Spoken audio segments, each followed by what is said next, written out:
¿Cuál es, por consiguiente, nuestro cuadro de la criminalidad? Lo hemos dibujado con arreglo a dos grandes categorías, según que la ofensa se haga principalmente al uno o al otro de los dos sentimientos altruistas primordiales, aun cuando las acciones culpables ataquen derechos de distintas especies y se clasifiquen en los códigos bajo diferentes títulos. Así que la primera categoría, la ofensa al sentimiento de piedad o de humanidad, contiene en primer término las agresiones a la vida de las personas y toda clase de acciones que tengan por objeto causar a aquellas un mal físico. Por tanto, las lesiones, las mutilaciones, los malos tratamientos entre padres e hijos, marido y mujer, las enfermedades causadas voluntariamente, el exceso de trabajo impuesto a los niños o la especialidad de un trabajo capaz de perjudicar su salud o de detener el desarrollo de su cuerpo, estas últimas acciones no figuran en los códigos, o todo lo más se hallan incluidas entre las faltas.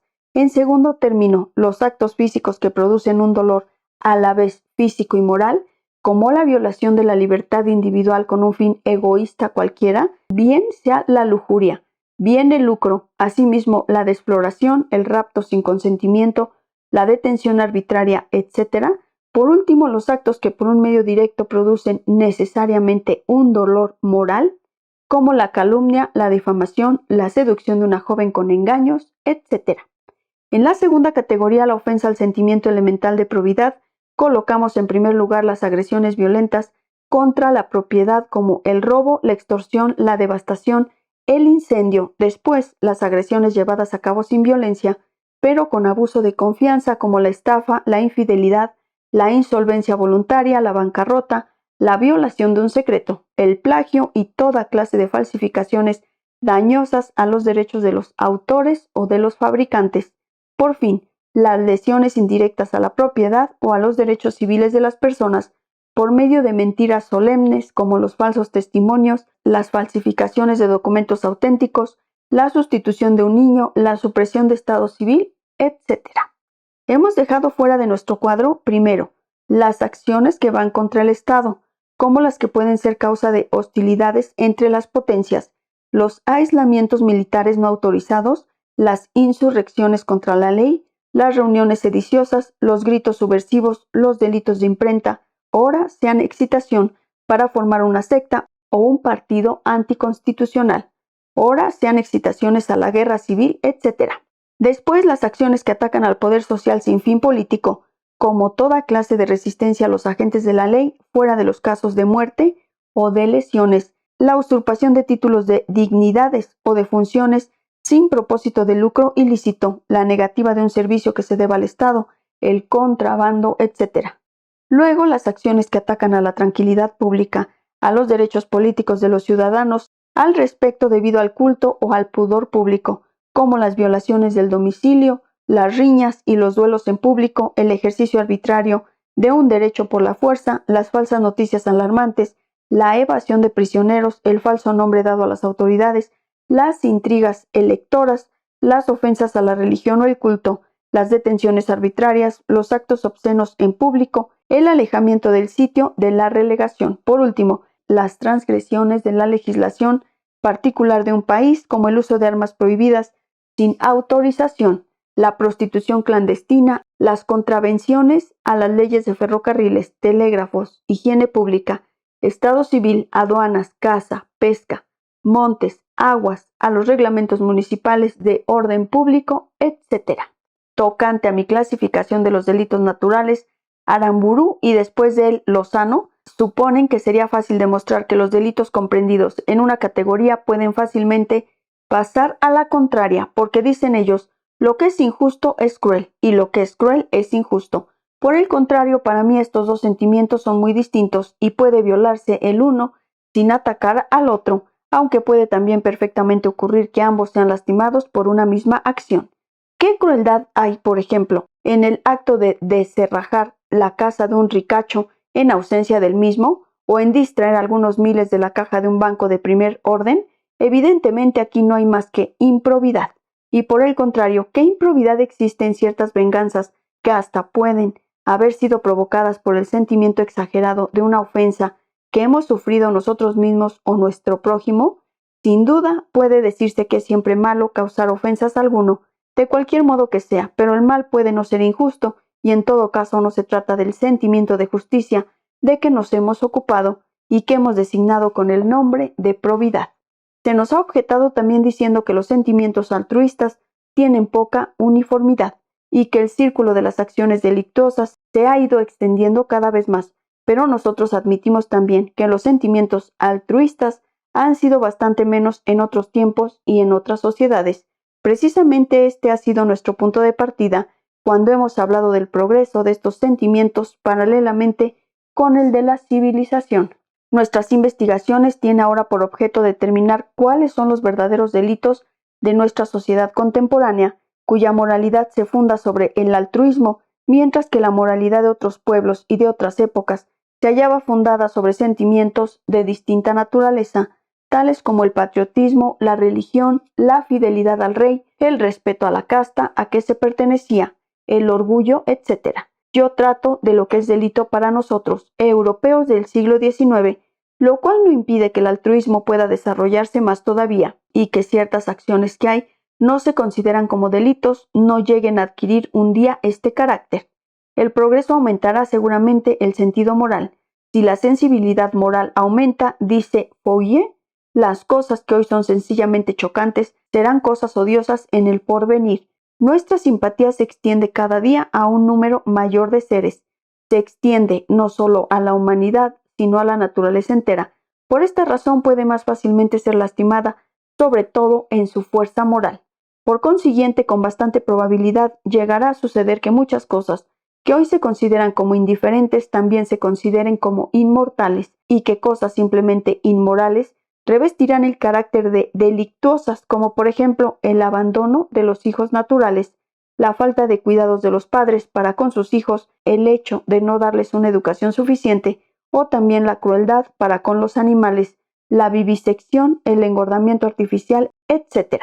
Hechos contra los cuales lanzan ya gritos de justa indignación las sociedades zoófilas. En lo que toca a la probidad, todos los fraudes y simulaciones que se descubren en los procesos civiles podrán ocupar su puesto, salvo caso de dificultades prácticas al lado de los fraudes que son hoy en día punibles, de manera que no existe diferencia entre ambas especies de fraudes, y por otro lado no se permitirá que el patrón explote el trabajo del obrero o del campesino, dejándole sin recursos para el día en que, a causa de una desgracia, de su falta de salud o de vejez, no pueda ya ganarse el pan. Más fácil es comprender que los sentimientos ofendidos por estos delitos del porvenir serán siempre los mismos sentimientos altruistas de que hemos hablado, y que lo serán en su forma más elevada y más delicada, que habrá llegado a ser patrimonio común. No es imposible imaginar delitos de diferente naturaleza, así como que puedan convertirse en acciones criminales las ofensas a otros sentimientos. No es una nueva prueba de la verdad de mi concepción del delito, esta ojeada que acabamos de echar al porvenir. Los actos perjudiciales de distinto género que éste no pueden ser objeto de estudio para el criminalista sociólogo, porque son relativos a las condiciones particulares de una nación y no acusan en sus autores que la evolución ha hecho casi universal. Claro está que el legislador debe castigar los unos lo mismo que los otros, pero solo los verdaderos delitos, desde nuestro punto de vista, son los que pueden interesar a la verdadera ciencia, para averiguar sus causas naturales y sus remedios sociales, mientras que estos delitos atacan a la moralidad elemental de todos los pueblos. Los otros no atacan más que las leyes hechas para una sociedad determinada y que varían de un pueblo a otro. En este último caso, la indagación de las causas biológicas es inútil, y en cuanto a los remedios, no hay otros más que los castigos, variables también, según sea más o menos viva la necesidad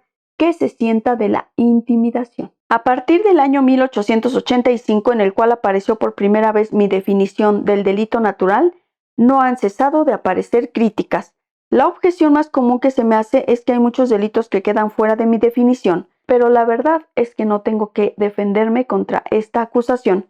porque cabalmente lo que yo me he propuesto es no comprender en aquella todos los delitos. He limitado mi estudio a solo una parte de hechos punibles que se distinguen por tener caracteres comunes y que son los únicos que pueden interesar a la ciencia. Otro escritor me conoce este derecho, pero añade que mis investigaciones carecen de valor práctico, porque dice, si las acciones que yo he denominado delitos naturales se consideran por la ley como punibles, mi descubrimiento ha llegado ya tarde, y si no lo son, es un descubrimiento inútil porque el poder social no los reconocerá como delictuosos, sino cuando tengan algún interés en ello y se halle en disposición de asegurar este interés. Me parece que se hace aquí una confusión entre una distinción que se propone un fin científico y la pretensión de indicar al legislador cuáles son las acciones que debe castigar con penas, pretensión que yo no he tenido. Mi concepción del delito no tiene otro objeto más que distinguir entre los hechos punibles cuáles son los que están regidos por las mismas leyes naturales, porque acusan ciertas anomalías individuales, principalmente la carencia de una parte del sentido moral, es decir, los sentimientos que son la base de la moralidad moderna y que el progreso desarrolla continuamente en el seno de las naciones civilizadas. Suponiendo que mis observaciones sean exactas, ¿no tiene interés científico semejante investigación? Y si todo cuanto es científico no es el propio tiempo práctico, me aventuro a añadir que mi concepción del delito está muy lejos de ser estéril en lo que respecta a la determinación de los modos de prevención y de represión de la criminalidad. Así espero demostrarlo en el resto de este libro. El mismo autor sostiene que el criminalista positivista no puede concebir el delito, sino como una acción prohibida bajo la amenaza de una pena. Y dice, en efecto, dice para el sociólogo que no puede admitir libertad alguna de elección en la agregación humana,